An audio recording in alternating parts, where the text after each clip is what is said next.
and EQC response for the next event. Thank you, Madam Chair. I call the Honourable Nicky Wagner. Thank you very much, Madam Chair. I'd like just to take a short call on part 2, and particularly the issue about caps. Now, in this piece of legislation, we're talking about lifting the EQC cap from 100,000 to 150,000. And so for those of you or those people who may be listening today or maybe in this House who haven't been involved in a natural disaster, I'd just like to explain that the cap determines the responsibility of the Earthquake Commission in terms of paying out insurance, and where that is passed on to the responsibility of insurance companies.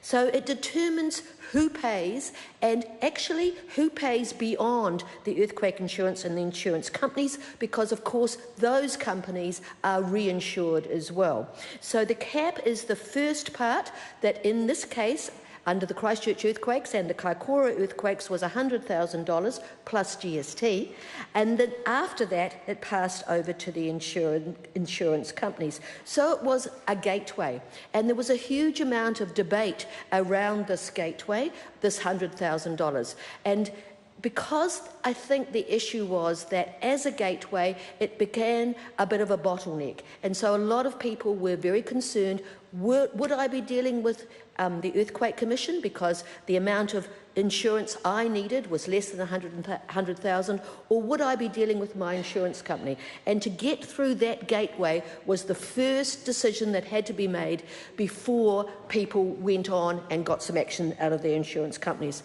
Of course, this was further complicated in Christchurch because there was multiple seismic events, and in lots of cases the 100,000 started again. So it was incredibly complex issues. It was complex for the people who were insured. It was complex for the Earthquake Commission itself. It was complex for the insurance companies, but it was also complex for the reinsurers. And I think that is one of the, by lifting it to 150,000, at least you move it a little bit further out and it makes a clearer situation to happen.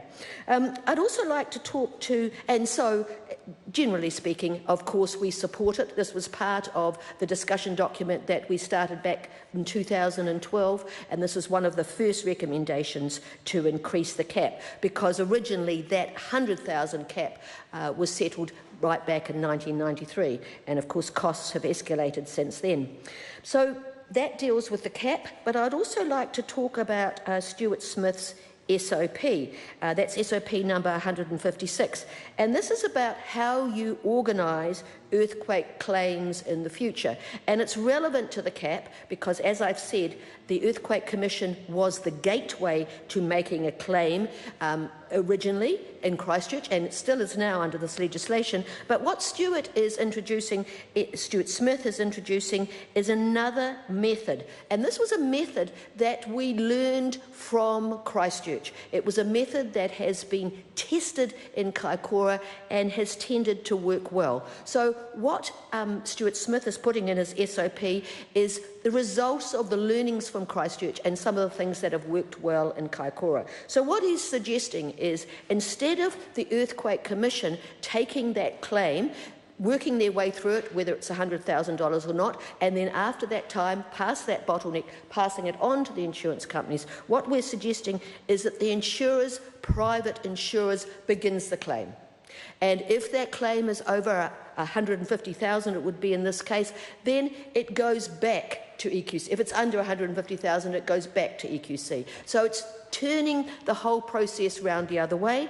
It's giving the process to begin with the insurance company who has the biggest exposure, generally speaking, and then passing it back to EQC if it's only a small claim. And I think that makes good sense. It makes good sense simply because everybody does have an insurer in New Zealand. Actually, that's because EQC gives them the first amount of money, and we've already talked about that in the past, how fortunate that we are to have an Earthquake Commission because people are insured. So that gives them the opportunity to work with the insurance company. They have the resource, they have the experience, they have the expertise and they can start that claim. And we believe that that will be a much more streamlined process, and it has actually proved to be in Kaikoura.